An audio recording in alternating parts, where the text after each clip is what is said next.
I know this sounds a little bit weird, but buttons are some of my favorite home automation devices. Because as much fun as motion automations are, and they are fun, they're not perfect, and if you don't have a way to override those, you're eventually going to find yourself in a home automation hell. Plus, buttons are just kind of fun, and unlike switches, you can put them, wherever you want, like on your end table, on a nightstand, or even hidden under your desk, so you feel like a James Bond villain. Dad, you clogged the toilet again. Lutron makes great buttons. I have them all over the place. Zeus buttons are great if you use Z-Wave, but for simplicity, it's really hard to beat Flic. Price-wise, it's very easy to beat Flic. We'll get to that later, but their tiny buttons are really easy to set up, and they look cute, so spousal approval factor is actually pretty high. And now they have this new Flic Duo button, which not only has 2 buttons, it can sense gestures, so you get even more control. Let me show you how I use this gizmo hidden under my desk to control pretty much everything in my office.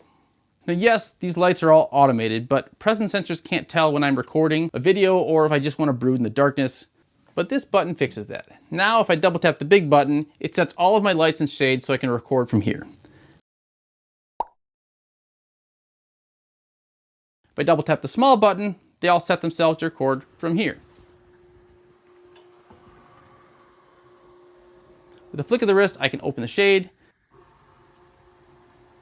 and I can even control the volume of my speaker with a twist.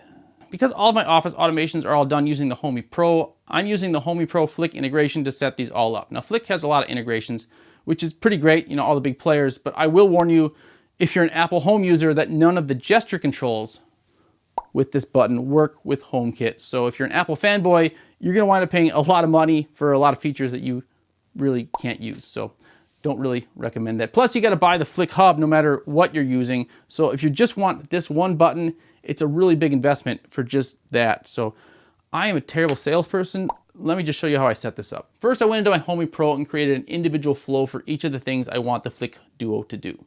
For example, I want the big light to toggle on or off when I press the big button. So I created a new flow that starts with a when this flow is started card, then added a toggle main office card, and I also added a card to disable all the automations in the room.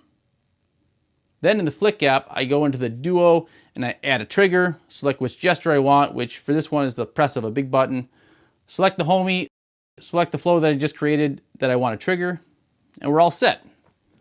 Now that was just a simple action, but I can actually have the button trigger multiple things to happen at once. For example, when I want to record here, I create a new flow called my video flow that turns the light off, it turns these lights on, it shuts the shade, and it turns off all the music.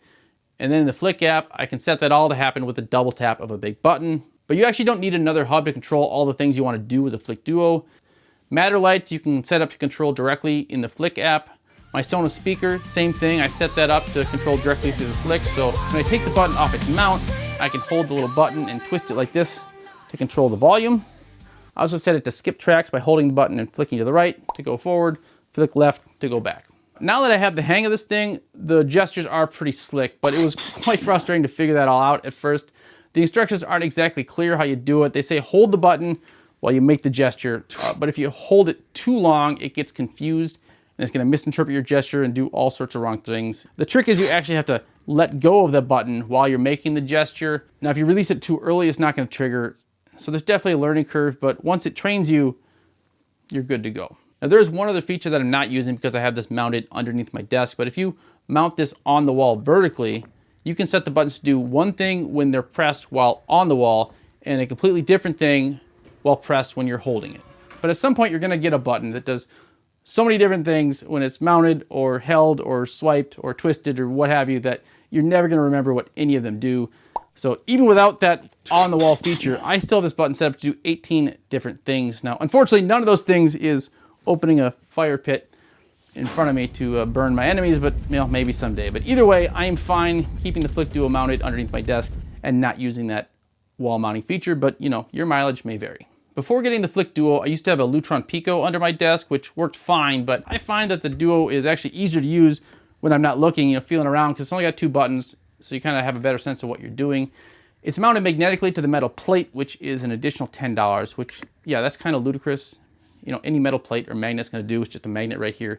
And that's kind of one of my biggest complaints about Flic in general, is that they're just too expensive for what they do. Now the Duo here, that has a lot more features than the regular Flic button, but it's $60, and I would rather pay $60 to play around a golf than to have a button controller. But I'm guessing most of you would rather choose the button controller over the golf, and that's great. That's great. If you don't care about the price, this thing's wonderful. You are actually going to really love it. And if you don't care about the price of anything, you're going to love having a robot that mows your lawn. I do. I know that. So watch this video right here and see what that's all about.